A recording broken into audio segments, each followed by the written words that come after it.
Thank you for joining us on this episode of Reaching for Research by students for students. My name is Jordan Pilch, and I'm a senior here at the University of Arizona, studying molecular and cellular biology and microbiology. I am also a public affairs student assistant here at the BIO5 Institute. Today, I am joined by Theresa Hopkins, one of our lovely ambassadors, also here at the BIO5 Institute. Thank you for joining us today. How are you doing? I'm doing great. Thank you so much for having me here today. Yeah, of course. Do you want to give the audience a little bit of information about yourself? Yeah, so I'm Theresa Hopkins. I'm double majoring in biology and public health. I'm originally from Chicago, but I fell in love with Arizona, and I'm really happy to be here and be a BIO5 ambassador. That's really interesting that you go from Chicago to Arizona and be like, yeah, no, this is good. I like this. What do you like about it? First of all, seeing the sun. Just in general, yeah, boosts your mood. Seeing the gray skies in the Midwest for 6 months at a time just really starts getting to you. Yeah, I can imagine overcast skies will go through and make it a little bit more difficult to be upbeat and positive, but you have plenty of sun here in Arizona. And that kind of takes us to like your journey through STEM. Like, how did you become interested in science, and how did you become interested in BIO5 ambassadors?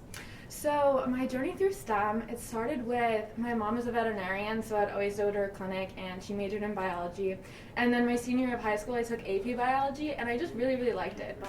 And I decided that I wanted to pursue medical school and go on that path.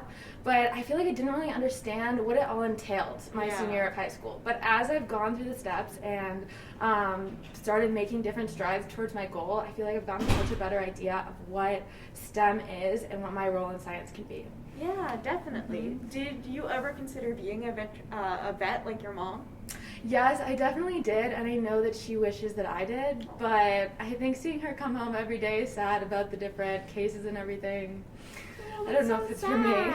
Are you hoping with your pursuit towards medical school, what are you hoping to do with that? You said that you also had a public health emphasis as well. Yeah, I'm really hoping just to be able to educate people on the health behaviors that they make that affect their overall health outcomes. Because I think preventative medicine is so important. Yep. Because if we prevent diseases before ever happening, then you don't have to go through and worry about it. Yeah. That was actually, my dad just sent me an article about type 1 diabetes because, as people who watch this show know, I'm type 1 diabetic. And it was talking about different ways of modeling type 1 diabetes to see at what points they start and come on, so that way we can be more preventative in saying like, oh, let's go through and make sure that this person doesn't end up with type 1 diabetes, which is really interesting. And identifying at-risk populations and letting them know and just spreading the education. So that's why I love my public health major. Making it accessible so that way you can stay healthy. And that kind of relates to ambassadors in a small way. How did you hear about ambassadors? How did you get involved with it? And how does it play into your future goals?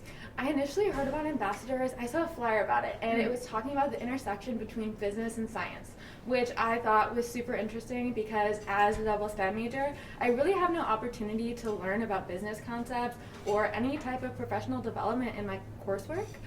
So I thought that that would be a great experience to make me a more well-rounded student and give me new experiences. I like that. I love that. I definitely agree with you where in STEM we're not necessarily given the bigger picture outside of like you need to know this specific thing to go through and make your cells work, or to go through and see how these animals behave in the wild. What was the thing that you most wanted to learn about the business side of science? I really wanted to learn more about public speaking and just improving my professional skills, whether it be networking or interviewing, because I felt like that was something that I was lacking, especially with COVID and the pandemic and everything being online. I was really lacking a lot of those kinds of skills or those opportunities to get those skills. Definitely. So that kind of relates to what you're working on now. What have you been working on? And in addition, BIO5 ambassadors work with a mentor. So who's your mentor? So my mentor is Heather Ingram, and we have worked together so well. She's provided me such great insight on just like personal professional development things that I've had questions on. And last semester, I was working with the Bridges program to develop their social media network so that we could share the research the trainees were doing on an understandable platform. And something that we really really focused on was accessibility of our posts. So we use things like alternative text, which describes the images, so people who may be visually impaired can still understand what the post is, and being sure to use language that was understandable, avoiding like too much scientific jargon or explaining things well, and then just posting pictures of people in the lab so people get a better idea of what it's like to work in a lab. I love that. As somebody else who is a science communicator and teaches others how to do science communication, accessibility in both what tools and techniques you're using, like alternate text, or what language you're using to go through and describe research is a huge part of it. I also know that you yourself are involved in research, and I know that this interview is going to be more targeted to your work with ambassadors, but do you want to briefly talk about your research and who you're working under? Yeah, so I was working on a project that was looking at H. pylori and arsenic and their effect in combination on stomach tissue. So we were using organoids, which was so cool to like learn how they were grown because... So what are organoids for those that don't know? So basically we took human stomach tissue and you have to chop it up really small and then you grow it into like a cellular structure so that it basically replicates the human stomach tissue. So you can perform tests on it, but it's totally lab grown. So it's oh my gosh, that is real strange. Oh my gosh. Yeah, I love it definitely that and is. hate it. Yeah. Oh my gosh. So, what were you doing specifically with the arsenic and the H. pylori there? So there has been H. pylori and arsenic found in certain combinations in water in Arizona. So we were looking at how it develops into gastric cancer, or if it does. And there hasn't been a lot of research on them in combination together. So it was kind of a pioneering study through that. Definitely. That's wonderful. Okay.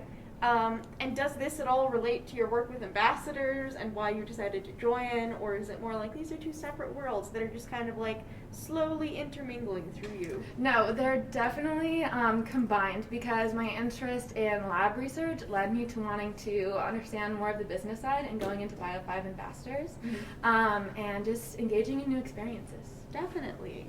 So outside of your work with ambassadors, outside of your work in STEM, what are some other things that you do in your life that keep you passionate and keep you motivated? So honestly, something that really keeps me passionate is working with different groups of people in me. Something that I do weekly is I volunteer at the Sister Jose Women's Center, which is a homeless shelter for women. And just through that, I've gotten to gain a really great understanding of the Tucson community that's separate from the community that I am typically in, the community on campus. So it's just been a really good experience to give back to the community and then also learn more about different walks of life. Definitely. So what specific work have you been doing there? Is it more like administrative stuff? Is it more like creating food packages to give out to homeless people? So when I'm there, I typically work in the clothing section. So I talk with the women who need emergency clothes and they tell me the kinds of clothes they need, and I go in the back and pick out clothes according to their size and their needs and then bring it to them. So I like that. That's a wonderful thing for you to do. Do you have any like hobbies that keep you motivated as well, or is it mostly the interacting and engaging with the community that's helped you? I also interact with the community. I'm also in the Street Medicine of Tucson Club, which it's a club. They have a mobile health unit where it's typically, I think it used to typically be in Santa Rita Park, but they provide healthcare services to people who might not be able to access it otherwise. Yeah, so much of your work and just what you've been talking about recently is focused on accessibility. Do you have a particular reason for being passionate about it, or is it more just like everybody should have access to it kind of thing? I think everybody should have access to it because I feel like I am very grateful to be able to access things, and understanding that there are people who might be prevented from understanding more about STEM or research just because it's not in a format that's accessible to them is upsetting to me. So I really like being, and it's also like, it's easy to make things accessible, especially on social media, just to take that extra step and think, well, would everyone be able to read this? Would everyone be able to understand this? And how can you make it so that way everybody can get to that point? Yeah. I love that. So we have one final question that we're going to ask you for this interview, and that is, what is one piece of advice that you would give to your 16-year-old self, and what is one piece of advice that you would give to somebody who wants to be a BIO5 ambassador? So when I was 16, I was so focused on big picture goals. I was like, I have to do this, I have to do it now, and I don't know how I'm going to do it, but I have to do it. And I realized that that thought can be super overwhelming, and that small steps towards a large goal are much more manageable. Oh yeah. And it also just seems a lot less daunting, and it can help you reach large goals in a an lot easier. easy way Yeah. without causing as much anxiety. Have you heard of the, I'm sure everybody's heard of it at this point, but have you heard of the SMART goal method? Yes. Where you make smaller ones that are attainable and you have ways of measuring it and like thinking about it and reviewing it, you know? Yes, that's exactly what it is. And my 16-year-old self needed that. You needed to say it's okay. You can think of just tomorrow. You don't have to think of 5 years from now.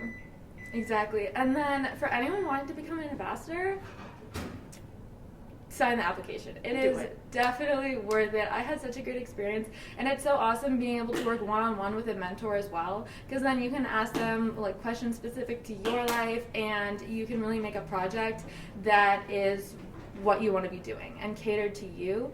And so honestly, the greatest thing was having a mentor for me in this program. So I would definitely recommend, as an ambassador, talking to all the different mentors and finding the best fit for you, and being open to learning more. Oh yeah, definitely. The application is absolutely free to go through and do. You can submit it and just not think about it, or think about it a little bit. And we actually will be opening it up, or at this point it probably is already open.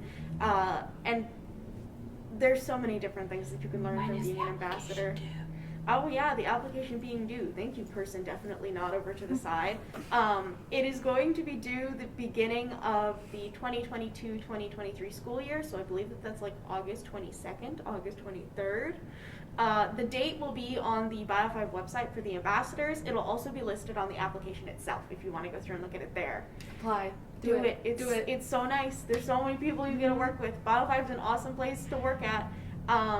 Thank you so much for coming and talking about your research and your love of STEM and ambassadors as well. Thank you so much for having me today. Yeah, of course. Do you have any final thoughts you want to give? Just go apply. Do it. It's great. We're peer pressuring you into applying for a good opportunity. Yes. Do it. It's good peer pressuring. It's good. If that's the thing. I don't know.